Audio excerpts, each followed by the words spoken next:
Good evening, everyone. Welcome back to Tanu Chahar Academy. I hope you all are doing well. Today, in this video, we are going to discuss Indigo crisis. I know that from last 1 week, you all are getting these kind of videos जहाँ पर जो airport पर लोग हैं वो बैठे हुए हैं and they are waiting for the flights and एक के बाद एक उनकी फ्लाइट्स को कैंसिल कर दिया जा रहा है. पहले डिले किया जाता है देन कैंसिल कर दिया जाता है एंड जो पैसेंजर्स हैं वो लोग अपनी मीटिंग्स अपनी शादी उसको तक मिस कर रहे हैं. सो ये कर रहा है कौन? इंडिगो कर रहा है एंड इंडिगो ने लास्ट 1 वीक में अराउंड 4,500 प्लस फ्लाइट्स को कैंसिल कर दिया है एंड इसकी वजह से जो पैसेंजर्स को जो दिक्कत हुई है वो तो उनको पता है. बाकी एक इंटरनेशनल लेवल पे जो सिविल एविएशन इंडस्ट्री है इंडिया की उसकी रेपुटेशन को डाउन कर दिया है. ठीक है, तो यहाँ पर इस वीडियो में हम लोग समझेंगे कि इसके पीछे रियल रीज़न क्या है. इंडिगो जो बता रहा है वो तो ये बता रहा है कि जो क्रू शॉर्टेज है, बट रियल रीज़न क्या है एंड जो गवर्नमेंट है उसने कैसे रिस्पॉन्ड किया है.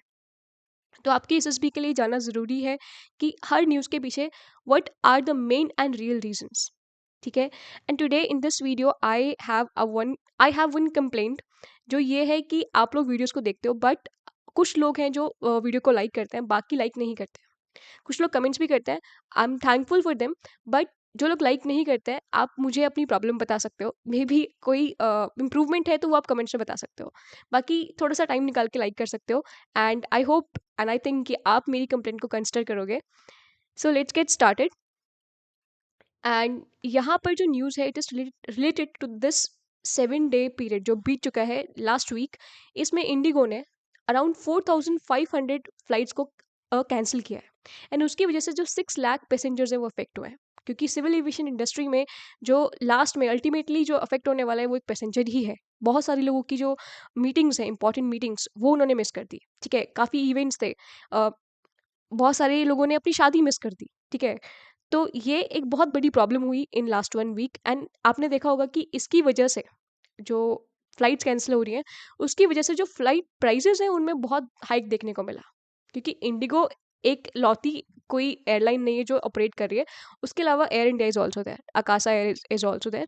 तो बाकी जो फ्लाइट्स थी उनके प्राइसेस एकदम से बढ़ गए. कैसे बढ़ गए? 5 to 6 थाउजेंड आप ट्रैवल करते हो नॉर्मली. अगर आपको दिल्ली टू मुंबई जाना है, इतना प्राइस देके आप ट्रैवल कर लोगे इकॉनमी क्लास में. बट अभी आपने देखा लास्ट जो वीक था उसमें प्राइसेस अराउंड 50,000 पहुंच गए. ठीक है, 5 into 10 10 टाइम्स पहुंच गए. एंड यहाँ पर गवर्नमेंट को सामने आना पड़ा एंड उन्होंने कैप लगा दिया कि 18,000 से ज़्यादा प्राइस नहीं होगा फ्लाइट्स का. ठीक है, तो यहाँ पर ये जो क्योस हुआ उसके पीछे क्या था?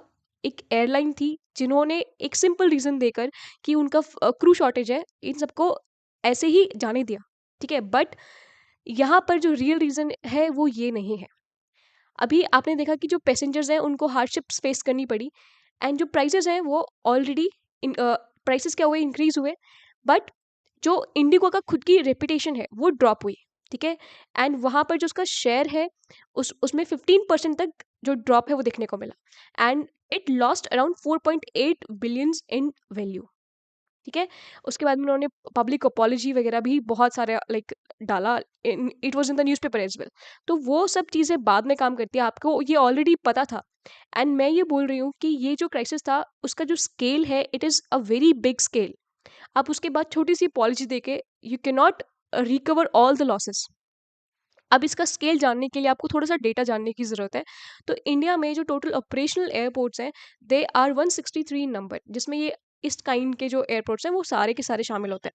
ठीक है, तो 163 एयरपोर्ट्स हैं हमारे इंडिया में. एंड जो हमारी सिविल एविएशन इंडस्ट्री है वर्ल्ड में उसकी थर्ड रैंक है. तो इंडिया के पास अच्छा खासा सिविल एविएशन में इंडस्ट्री डेवलप्ड है. उसके अलावा अगर आप मंथली डेटा देखोगे, ठीक है, तो मंथली डेटा के अकॉर्डिंग हम यहाँ पे आप देख सकते हो कि 90,000 टू 1 लाख जो है यहाँ पर फ्लाइट्स, डोमेस्टिक फ्लाइट्स हैं वो ऑपरेट होती हैं इन 1 मंथ. ठीक है, तो ये बहुत बड़ा नंबर है एंड इनमें से भी अगर आप 4,500 फ्लाइट्स को कैंसिल कर दे रहे हो इन जस्ट 1 वीक, तो वो वहाँ पर जो डिस्ट्रप्शन होगी वो बहुत बड़ी डिस्ट्रप्शन होगी. ठीक है, यहाँ से आप स्केल समझ सकते हो कि इस क्राइसिस का स्केल कितना है. एंड नॉट जस्ट दिस, आपने केवल फ्लाइट्स को कैंसिल तब नहीं किया जब कोई आप छोटी मोटी एयरलाइन हो. आप इंडिया में सबसे बड़ी एयरलाइन हो. ठीक है, जो इंडिगो का जो शेयर है in India civil aviation industry it is around 64.4%. ठीक है, ये एक फर्स्ट मेजर प्लेयर है। उसके बाद में जो सेकंड है वो है air India group. So you can see this in the table also. यहाँ पर Indigo it it is on the first position. उसके बाद में एयर इंडिया ग्रुप जो कि टाटा का है वो सेकंड पोजीशन पे है। एंड बाकी जो एयरलाइंस है, जो 3 एयरलाइंस हैं, ठीक है, उनका इतना वैल्यू नहीं है। तो यहाँ पर जो दो मेन कॉम्पिटिटर्स हैं वो दो है, तो it is a duopoly. It's a kind of duopoly. Monopoly कब होती है मार्केट में? जब कोई एक ही प्लेयर होता है मार्केट में। But when there are two competitors, तो यहाँ पे डुओपली है। एंड उसमें से भी जो मेजर पोर्शन किसके पास है? इंडिगो के पास है। इंडिगो अगर कुछ भी थोड़ा सा भी क्राइसिस में कुछ करेगा या फिर कुछ भी उसमें प्रॉब्लम आती है, एरर आती है, तो वो उसका जो स्केल होगा वो ज़्यादा होने वाला है। ठीक है, तो ये जो डुओपली है it is very harmful for Indian civil aviation industry. ठीक है, यहाँ पर जो रिक्वायरमेंट है वो यही है कि और भी एयरलाइंस को यहाँ पर एटलीस्ट 5 मेजर एयरलाइंस होनी चाहिए। 2 मेजर एयरलाइंस से काम नहीं चलने वाला है। नाउ इसके पीछे रीजंस क्या बताए गए? ठीक है, रीजंस जो थे, जो प्राइमरीली जो इंडिगो ने बताए हैं वो ये है कि उनके पास क्या था? क्रू शॉर्टेज थी। एंड क्रू में पायलट्स, ठीक है, तो उनके पास ये क्रू शॉर्टेज थी। तो उनका जो रियल रीजन है वो ये था कि उन्होंने जो रिक्रूटमेंट होनी चाहिए थी पायलट्स की, जो नंबर ऑफ रिक्रूटमेंट होनी चाहिए थी वो बहुत कम की। जबकि उनको पता था कि उनको एक पर्टिकुलर नंबर चाहिए, like there was a cap already, ये सेट हो रखा था, उनको ये चीज़ पता है। बट उसके बाद भी उन्होंने रिक्रूटमेंट नहीं की।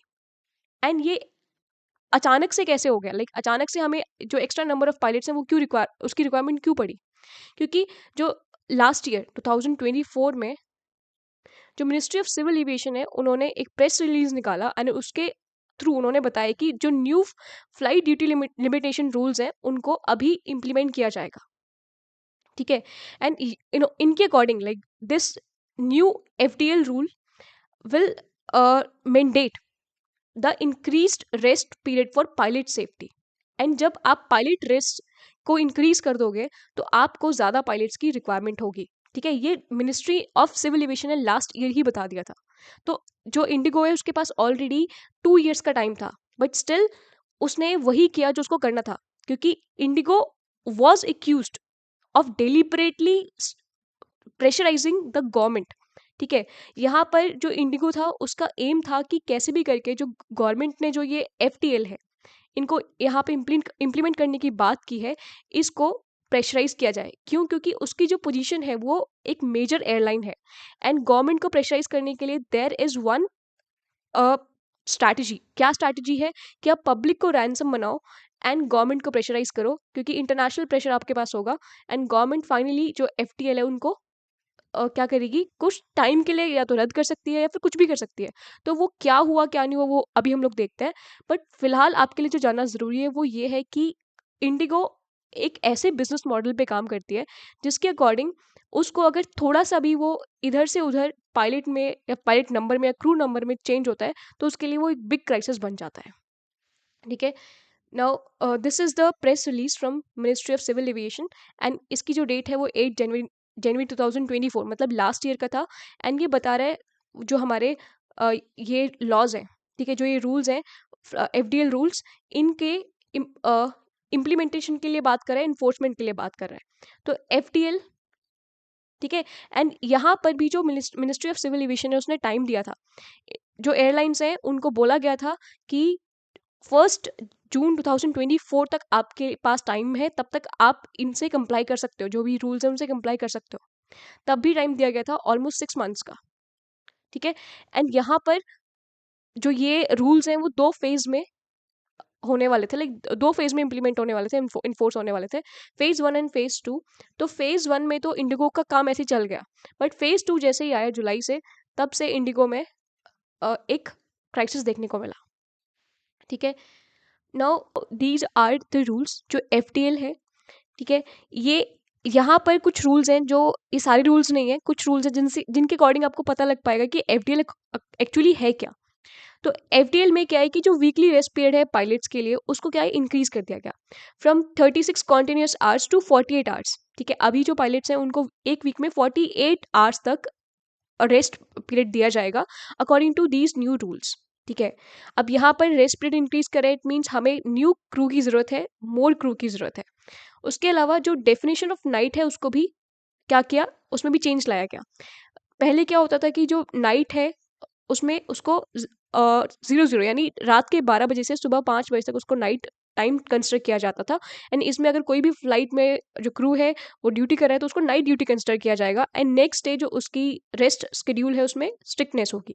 ठीक है। अगर आप कंपेयर करोगे डे टाइम और नाइट टाइम में, तो जो नाइट ड्यूटी कर रहा है उसके लिए जो नेक्स्ट डे रेस्ट पीरियड होगा वो ज़्यादा होगा। अब इस 1 आवर को इंक्रीज कर, लाइक इसमें 1 आवर इंक्रीज कर दिया गया। पहले ये 5 बजे तक था, अभी 6 बजे तक हो गया।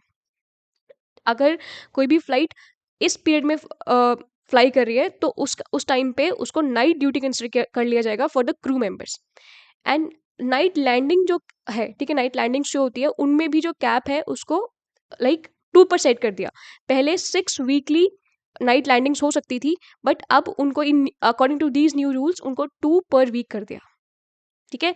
तो इसका मतलब इसमें क्या हो रहा है कि एयरलाइंस के लिए प्रॉब्लम्स हैं, क्योंकि एयरलाइंस को क्या है, क्रू को इंक्रीज करना होगा। एंड क्रू को इंक्रीज तब कर सकते हो जब आपके पास अच्छा बफर है। ठीक है। Buffer in the sense, buffer क्या होता है कि आपके पास 100, आपको पता है आपको क्रू चाहिए, आपके नॉर्मल ऑपरेशंस के लिए आपको 100 क्रू चाहिए, बट इसके अलावा आप लोगों ने 50 और क्रू को रखा हुआ है, ताकि अगर कोई क्राइसिस होती है, कोई भी इशू होता है, कोई भी एरर होता है, तो यहाँ पर आप इजीली इस बफर से उठा के इसमें रिप्लेस कर सकते हो। बट अगर आप बफर में ही 5 लोग रख रहे हो, ठीक है, तो आप यहाँ से अगर कुछ भी मिस हैपनिंग होती है, कोई एरर होता है, तो आपके पास बफर में ज़्यादा क्रू नहीं है, एंड जैसे ही ये ख़त्म होंगे तो यहाँ पे आपके लिए एक शॉर्टेज हो जाएगी। एंड यही सेम चीज़ हुई इंडिगो के साथ में। ठीक है। तो यहाँ पर देख सकते हो जो इंडिगो का एयरलाइन या फिर जो बिजनेस मॉडल है वो रन करता है with this thing, like they have a very lean model. इसका मतलब क्या होता है कि वो मिनिमल एक्स्ट्रा रिसोर्स रखते हैं। तो यहाँ पर वो क्या कर रहे हैं कि अगर उनको 100 क्रू की रिक्वायरमेंट है तो वो रख रहे हैं, बट साथ में जो बफर एक रहना चाहिए, ताकि जो अगर कोई क्राइसिस होती है, कोई एरर होता है, तो उस टाइम पे जो बफर रहना चाहिए उसमें वो बहुत कम बफर में क्रू को रख रहे हैं, ताकि उनको ज़्यादा पेमेंट ना देनी पड़े। इस वजह से जो इंडिगो है वो अपनी लो कॉस्ट फ्लाइट्स को उनको मेंटेन कर पाता है। आपने देखा होगा कि जो इंडिगो फ्लाइट्स हैं उनके जो चार्जेस होते हैं वो कंपेरेटिवली लो होता है as compare to other flights. तो यहाँ पर ये इनका जो मॉडल है, it is a very lean model, बहुत मिनिमल एक्स्ट्रा रिसोर्सेज रखते हैं। एंड जो एयरक्राफ्ट्स हैं उनसे ये जो उनकी यूटिलिटी है वहाँ से वो ज़्यादा यूटिलाइज करते हैं। तो एयरक्राफ्ट से ही ज़्यादा काम करवाते हैं एंड क्रू को कम रखते हैं, एक्स्ट्रा क्रू को कम रखते हैं। तो they are keeping almost 4% of the surplus of pilots, मतलब वो जो बफर में रख रहे हैं वो केवल 4% पायलट्स को रख रहे हैं। तो अब क्या हुआ, जब ये न्यू सेफ्टी रूल्स आए उसके बाद से क्या हुआ, यहाँ पर 15 to 20% जो पायलट्स हैं उनकी डिमांड बढ़ गई, बट उनके पास ऑलरेडी 4% तक सरप्लस पायलट्स थे। तो वो जो डिमांड थी वो ज़्यादा थी, एंड हमारे पास जो नंबर ऑफ पायलट्स हैं वो कम है, तो यहाँ पर क्रू शॉर्टेज देखने को मिली। एंड इसकी वजह से जो इंडिगो है वो रिपीटेडली ये कह रहा है कि उनके पास क्रू शॉर्टेज है, तो वो क्रू शॉर्टेज उनकी खुद की गलती की वजह से है। उन्होंने ये जानते हुए भी कि उनके न्यू क्रू की रिक्वायरमेंट है, उन्होंने न्यू क्रू को रिक्रूट नहीं किया। ठीक है। एंड यहाँ पर जो यही सेम चीज़ लिखी हुई है कि नेट डेफिसिट हो गया किसका, क्रू का, क्योंकि यहाँ पर जो बफर में क्रू प्रेजेंट है वो बहुत कम है। नाउ अब होता क्या है, like this was a strategy by the IndiGo to pressurise government. IndiGo का ये स्ट्रैटेजी है कि कैसे भी करके जो गवर्नमेंट है उसको अ, एक कदम पीछे लेना पड़े। जो उन्होंने एफटीएल रूल्स हैं, जो उनके मॉडल को, जो उनका लीन मॉडल है उसको डिस्टर्ब कर रहे हैं, उनको वो हटवाना चाहते हैं। तो क्या सच में ऐसा हुआ? देखो कुछ हद तक ऐसा हुआ, क्योंकि गवर्नमेंट ने अंडर प्रेशर वही किया जो इंडिगो चाहता था। अब देखो ये प्रेस रिलीज है 5 दिसंबर 2025 का, and this was from ministry of civil aviation. ये बोल रहा है कि जो फ्लाइट ड्यूटी टाइम लिमिटेशंस थे, जो रूल्स थे, उनको डीजीसीए जो डीजीसीए ने इम्प्लीमेंट करने के लिए दिए थे, अब उनको रखा जाएगा इन अबेंस। ठीक है। यानी उनको अब होल्ड पर रख दिया गया है टिल फेब्रुअरी। अभी जो रूल्स एंड न्यू रूल्स हैं वो इम्प्लीमेंट नहीं किए जाएंगे for the airlines, they are on hold till February. ठीक है। तो जो इंडिगो चाहता था वो हुआ। नाउ यहाँ पर जो मिनिस्टर ऑफ सिविल एविएशन उन्होंने यही कहा इन द पार्लियामेंट की very very strict actions will be taken against Indigo. उनके लिए एक कमेटी बिठाई जाएगी जो उनके अगेंस्ट काम करेगी। एंड ऑलरेडी मैंने आपको बताया कि जो एयर फेयर था जो अराउंड 50,000 पहुंच गया था for Mumbai to Delhi flights, तो वो उसको क्या है कैप करने के लिए भी गवर्नमेंट आगे आई थी। नाउ यहाँ पर यही सेम चीज़ निकल के आती है कि इनिशियली जो गवर्नमेंट है उन्होंने एफटीएल रूल्स जो है उनको सामने लाया for the pilot safety, but केवल एक मेजर एयरलाइन की वजह से उनको अपने रूल्स को डिले करना पड़ा, एनफोर्समेंट को डिले करना पड़ा टिल फेब्रवरी। ठीक है, तो यहाँ पर आप समझ सकते हो कि डुओपोली में क्या एक प्रॉब्लम होती है। Now one more important thing from this news is that आपको जो मिनिस्ट्री ऑफ सिविल एविएशन है उसके बारे में थोड़ा बहुत पता होना चाहिए, क्योंकि यहाँ पर मेनली वही डिस्कस की गई है। तो यहाँ पर जो मिनिस्टर है या फिर हम कह सकते हैं मिनिस्टर ऑफ सिविल एविएशन है वो है के राम मोहन नायडू। एंड इन्होंने ये स्टेटमेंट दिया था कि स्ट्रिक्ट एक्शंस लिए जाएंगे अगेंस्ट इंडिगो। तो मिनिस्ट्री ऑफ सिविल एविएशन का वर्क क्या है, तो अकॉर्डिंग टू देयर वेबसाइट इनकी जो काम है they are responsible for formulation of national policies and programmes for the development and regulation of civil aviation sector in the country. And ये जो है ये एडमिनिस्ट्रेटिव कंट्रोल भी रखते हैं किसके ऊपर, जो डीजीसीए है या फिर जो एयरपोर्ट अथॉरिटी ऑफ इंडिया है, ऐसी करके और भी जो ऑर्गेनाइजेशन है जो कि ऑटोनमस है या फिर अटैच्ड ऑर्गेनाइजेशन है उनके ऊपर भी एडमिनिस्ट्रेटिव कंट्रोल है मिनिस्ट्री ऑफ सिविल एविएशन का। तो in the end we can say कि पेरेंट जो है it is ministry of civil aviation, बाकी उसके अंडर काम करती है डीजीसीए जो कि ये रूल्स फ्रेमवर्क इसका काम करती है, वो डीजीसीए काम करती है। Airport authority of India is also there. तो इस तरह की जो ऑर्गेनाइजेशन है वो मिनिस्ट्री ऑफ सिविल एविएशन के अंडर काम करती है। Now this is the same table. यहाँ पर जो मिनिस्ट्री ऑफ सिविल एविएशन है वो रिस्पॉन्सिबल है for policy and legislation and administration के लिए रिस्पॉन्सिबल है। और ये एक बॉडी है जो कि एडमिनिस्ट्रेटिव कंट्रोल रखती है ओवर डीजीसीए। ठीक है, now what is this DGCA, तो DGCA it is a primary safety regulator for civil aviation. ठीक है, जितने भी रूल्स हैं फ्रेमवर्क है वो डीजीसीए ही बनाती है, पायलट लाइसेंस भी डीजीसीए ही देती है।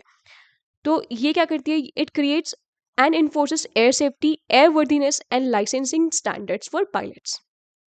ठीक है, तो DGCA is just a regulatory body under ministry of civil aviation. Now from this news we can summarise and we can conclude कि जो ये क्राइसिस हुआ उसने अभी रिसेंटली एक चीज़ को एक्सपोज किया है which is the fragility of India's aviation duopoly. मैंने जो ऑलरेडी आपको बताया कि डुओपोली में द मेन प्रॉब्लम है कि अगर एक जो कॉम्पिटिटर है, एक एक जो प्लेयर है, अगर उसका जो शेयर है वो बहुत ज़्यादा है, तो अगर इसमें थोड़ा सा भी कोई एरर होता है तो जो अफेक्ट होने वाली जो पॉपुलेशन है वो भी ज़्यादा होगी। ठीक है, तो ये क्या हाईलाइट करता है, it highlights the need for the robust ecosystem जहाँ पे एटलीस्ट 5 मेजर एयरलाइंस होनी चाहिए ताकि हम लोग इंश्योर कर पाए रेजिलियंस को। अगर एक एयरलाइन को कुछ हो भी जाता है तो next airline is there to compensate. ठीक है, बाकी इंडिगो के साथ में जो भी हुआ वो उनकी खुद की स्ट्रैटेजी थी, it was just like a corporate strategy. And उनकी जो स्ट्रैटेजी थी वो कुछ हद तक सक्सेसफुल भी रही क्योंकि duopoly is there. So this was all for this video and I think आपको समझ में आया होगा कि रियल रीज़न क्या था बिहाइंड दिस इंडिगो क्राइसिस।